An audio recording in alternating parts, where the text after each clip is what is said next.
Dear students, आप सभी लोगों ने चार्ज सुना। All of you know about charge. लेकिन चार्ज है क्या, इसको समझने के लिए देखिए क्या करते हैं कि एटम के बारे में चलते हैं, एटम पे चलते हैं। तो एटम में होता क्या है, every atom consist of proton, neutron and electron. प्रत्येक एटम में प्रोटॉन, न्यूट्रॉन और इलेक्ट्रॉन होते हैं।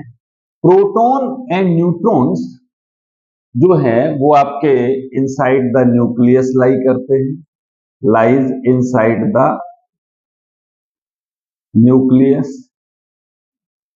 और जब इनसाइड द न्यूक्लियस लाई करते हैं तो इन पर एक फोर्स लगता है और उस फोर्स को हम क्या कहते हैं, न्यूक्लियर फोर्स कहते हैं, न्यूक्लियर फोर्स।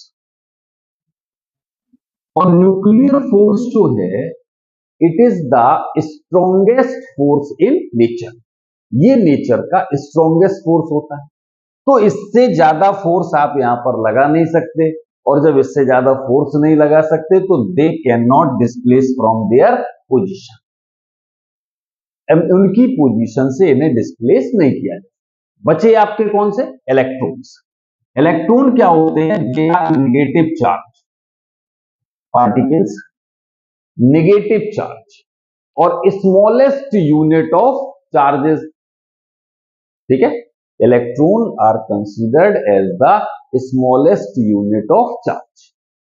इलेक्ट्रॉन, तो अब ये जो इलेक्ट्रॉन है इन्हें आप ट्रांसफर कर सकते हैं, किसी भी एटम में इलेक्ट्रॉन ऐड भी कर सकते हैं और किसी भी एटम से आप इलेक्ट्रॉन निकाल भी सकते हैं। तो जब ये दोनों चीजें हो सकती हैं तो इलेक्ट्रॉन, अब देखिए एटम क्या होता है, every atom is electrically neutral. प्रत्येक एटम जो है वो क्या होता है, इलेक्ट्रिकली न्यूट्रल होता है। और जब इलेक्ट्रिकली न्यूट्रल होता है तो पॉजिटिव और नेगेटिव चार्जेस बराबर होने चाहिए, यानी प्रोटॉन और इलेक्ट्रॉन के जो है चार्जेस वो बराबर होने चाहिए। अब अगर किसी भी एटम से इलेक्ट्रॉन आप निकाल लेंगे, जब निकालेंगे तो क्या होगा, उस पर पॉजिटिव चार्ज की एक्सेस हो जाएगी, पॉजिटिव चार्ज की एक्सेस हो जाएगी।